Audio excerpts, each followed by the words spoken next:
Reparations, funding for development projects, and £25 million for the construction of a prison. Discussion points as Prime Minister Simpson Miller hosted the UK Prime Minister. Japan-Jamaica relations strengthened as that country's Prime Minister paid an official visit. And Prime Minister Simpson Miller welcomed Princess Anne to the island. I'm Lorraine Mendez with Jamaica House Weekly.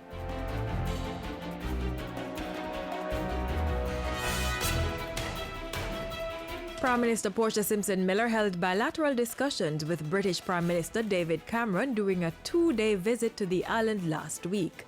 During those talks, the issue of reparations was raised. Jamaica is involved in a process under the auspices of the Caribbean community to engage the UK on the matter.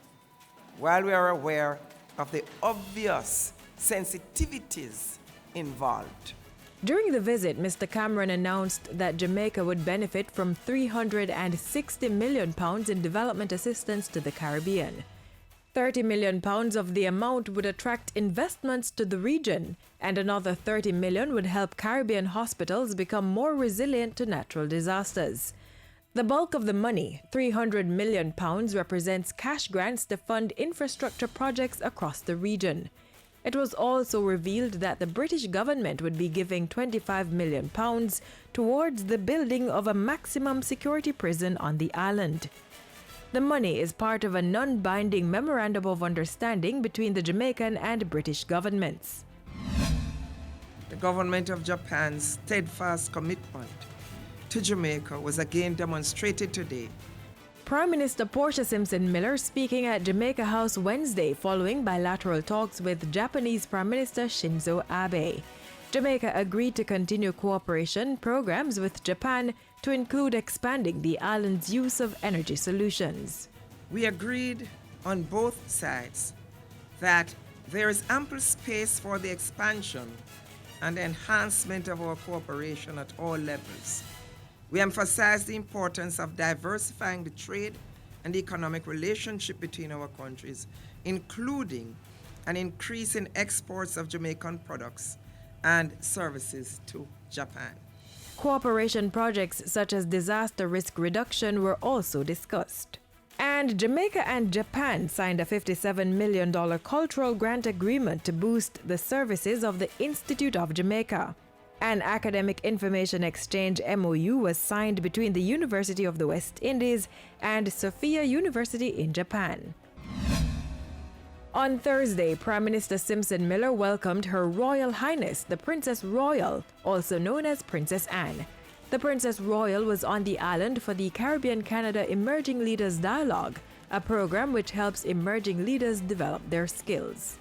At a reception dinner, Mrs. Simpson Miller urged 60 regional leaders to strive for innovation as the Caribbean seeks to become a global force.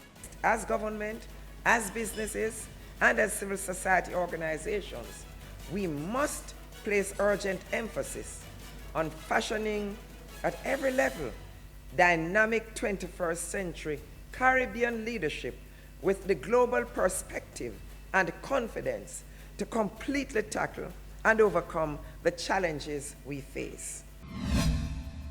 Prime Minister Simpson Miller also made time to welcome other visitors to Jamaica House this past week. She met with a South African delegation led by the country's Minister of International Relations and Cooperation. Prime Minister Simpson Miller also met with Canada's High Commissioner-designate to Jamaica. After a disruption in its opening hours, the Jamaica Archives and Records Department JARD resumed normal operational hours last Thursday. A release from the Office of the Prime Minister announced that the public could now access the office between 8:30 a.m. and 5 p.m. Mondays to Thursdays, and on Fridays, 8:30 a.m. to 4 p.m. Opening hours had been adjusted while crews worked to repair a malfunctioning air conditioning unit. And Prime Minister Simpson Miller on Monday expressed profound sadness on the passing of former Senator and trade unionist Clive Dobson. She said the Jamaican trade union movement had lost a staunch and formidable advocate for the rights of the Jamaican worker. The Prime Minister also prayed for comfort for Dobson's wife and son. And that's how we close this week's edition of Jamaica House Weekly. Join us again next time for more important developments in the office of the Prime Minister.